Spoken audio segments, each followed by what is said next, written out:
Assalamualaikum warahmatullahi wabarakatuh. Hello everyone, my name is Kharisma Maharani.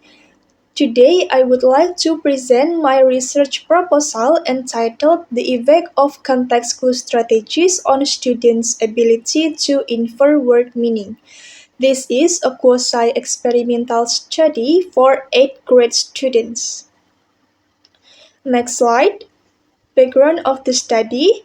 Vocabulary is very important in learning English. However, many students have difficulty when they find new words. They often stop and often open a dictionary. This is called dictionary dependence, according to Veda et al. In 2017. It makes reading slow. To solve this, we can teach context clue strategies. Context clues are hints around a new word. By using these clues, students can guess meaning without a dictionary. And the next slide, research problems. I have two research questions. First, does the use of context clue strategies significantly improve students' ability to infer word meaning? Second, how do context clue strategies influence student vocabulary comprehension? And the next slide, objective of the study.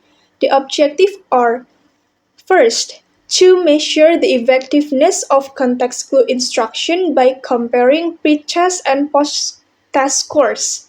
Second, to describe how context clue strategies affect student vocabulary comprehension.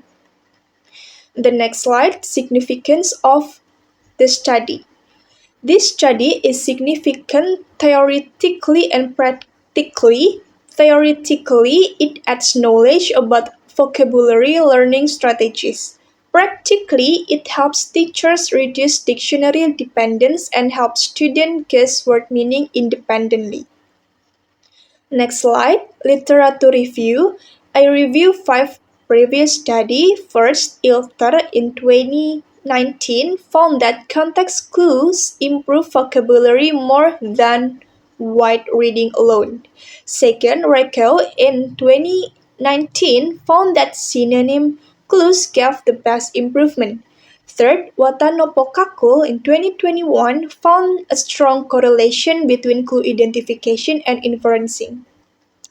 Fourth, Zhou and Wu in 2024 found that creating your own clues lead to deeper learning.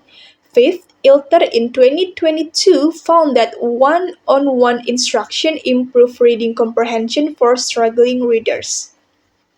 The next slide, research gap. The research gap is most studies measure general vocabulary, not a specific skill of inferring word meaning. Also, few studies were done in Indonesian junior high school. My study will fill that gap. And the next slide, theoretical background. Context clue or hint that help readers guess the meaning of unknown words. There are 4 types. First, definition clues. The meaning is directly stated. Second, synonym clues. A similar word appears nearby. Third, anonym clues. An opposite word gives contrast. Fourth, example clues. Example illustrate the meaning. The process of inferring has 5 steps: identify, analyze, hypothesize, check, and adjust, according to Weiss and Duke 2025. According to ILTER 2019, students need explicit instruction to learn how to use context clue. They need to be taught how to identify clue types and reason about meaning. And the next slide, hypothesis. Now the hypothesis, the null hypothesis, says there is no significant improvement after context clue instruction. The alternative hypothesis says there is a significant improvement. I will use a paired sample t-test with alpha 0.05. If the p-value is less than 0.05, the null hypothesis is rejected. The next slide, research method. This is a quantitative study using a quasi-experimental design with one group pre-test and post-test. There is O1 treatment, O2.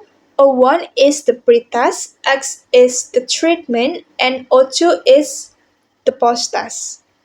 The participants are 38 grade students using purposive sampling. And the next slide, instruments. I will use a vocabulary test with 20 multiple choice questions for pretest and post-test. I will also use an observation checklist and questionnaire with 10 statements using a Likert scale. The complete instruments are available through a link on this slide. The next slide, data collection. The data collection has three stages. Stage 1 pretest, 40 minutes, no dictionaries. Stage 2 treatment, 3 sessions of 60 minutes each. Session 1 definition and synonym clues. Session 2 antonym and example clues. Session 3 integrated practice and feedback. Stage 3 post-test and questionnaire, 40 minutes. The next slide, data analysis.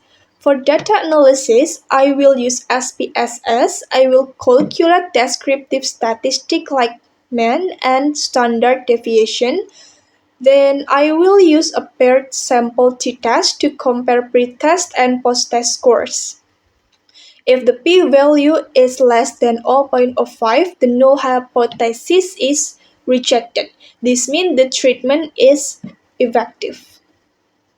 So the next slide is reference. Here are the reference I use for this study. And the next slide. Okay, that's all. Thank you for your attention. I'm ready for the comments and question. Thank you so much. Wassalamualaikum warahmatullahi wabarakatuh.